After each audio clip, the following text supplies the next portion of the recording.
എന്തൊക്കെ പറഞ്ഞാലും നമ്മുടെ വാർഡ്രോബിൽ മസ്റ്റായിട്ട് നമ്മൾ സൂക്ഷിക്കേണ്ട ഒന്ന് രണ്ട് കാര്യങ്ങളുണ്ട്. അതിൽ ഒന്നാണ് ഞാനിപ്പോൾ ഇട്ടേക്കണ ഈ ഒരു ഡ്രസ്സ് കേട്ടോ. നല്ല സുഖമാണ് ഇടാൻ. അതുപോലെ തന്നെ നമുക്ക് ഡെയിലി വെയർ അല്ലെങ്കിൽ കോളേജിലൊക്കെ ഇട്ടിട്ട് പോകാനാണെങ്കിൽ നല്ലൊരു ഓപ്ഷനാണ്.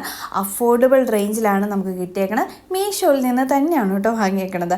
പിന്നെ ഞാനിപ്പോൾ ഓപ്പൺ ചെയ്യാൻ പോകുന്നത് ഒരു കുഞ്ഞ് പാർട്ടി വെയർ ഒക്കെ ആയിട്ട് ഇടാൻ പറ്റുന്ന സൽവാർ സെറ്റാണ് കേട്ടോ. ഇതിൽ 3 പീസ് വരുന്നുണ്ട്. ടോപ്പും ബോട്ടും അതുപോലെ തന്നെ ദുപ്പട്ടയും വരുന്നുണ്ട്. ഇത് നല്ല കളറാണ് കേട്ടോ. നല്ല ലെമൺ യെല്ലോ കളറാണ്. അതുപോലെ ചെറിയൊരു തിളക്കമൊക്കെ ഉള്ളതാണ്. ഷിഫോൺ ഫാബ്രിക്കാണ് വരുന്നത്. പിന്നെ ഈ കാണിച്ച വർക്ക് എന്ന് പറഞ്ഞാൽ നമ്മുടെ യോക്ക് ഏരിയയിൽ നല്ല എംബ്രോയിഡറി വർക്കാണ് വരുന്നത് കേട്ടോ. ഈ ഒരു സെയിം ഷെയ്ഡും പിന്നെ വൈറ്റും സ്വീക്കൻസ് വർക്കും അതിൽ വരുന്നുണ്ട്. വേറെ വർക്കുകളൊന്നും ഇല്ല കേട്ടോ. ആ യോക്ക് ഏരിയയിലുള്ളത് മാത്രമേ ഉള്ളൂ. ബാക്കിയെല്ലാം പ്ലെയിൻ ആണ്. ടോപ്പാണേലും ബോട്ടം ആണെങ്കിലും ദുപ്പട്ടയാണേലും ഒരേപോലെയാണ്. പിന്നെ ദുപ്പട്ടയിൽ നല്ല അതേ ഷെയ്ഡ് നമ്മുടെ യോക്ക് ഏരിയയിൽ വരുന്ന പോലത്തെ തന്നെ നല്ല എംബ്രോയിഡറി വർക്ക് വരുന്നുണ്ട്. സൈഡിലൊക്കെ ആണെങ്കിൽ സ്കാലപ്പ് വർക്കൊക്കെ വരുന്നുണ്ട്. നല്ല രസമുണ്ട്. ഇതെല്ലാം ഈ ദുപ്പട്ടയിലാണെങ്കിലും എംബ്രോയിഡറി തന്നെയാണ് വരുന്നത്. സ്വീക്വൻസ് വരുന്നുണ്ട് കേട്ടോ. ക്വാളിറ്റിക്ക് ഒരു പ്രശ്നവുമില്ല.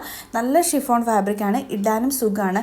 പിന്നെ ഇതിൻ്റെ ഡീറ്റെയിൽ ആയിട്ടുള്ള വീഡിയോ ഞാൻ അപ്ലോഡ് ചെയ്തിട്ടുണ്ട്. ഇത് മാത്രമല്ല നല്ല സൽവാർ സെറ്റും അതുപോലെ കുർത്ത സെറ്റും എല്ലാം ഉണ്ട് കേട്ടോ. നല്ല രസമുണ്ട്. നല്ല പോലെ നമ്മളൊന്ന് സ്റ്റൈൽ ചെയ്താൽ മതി.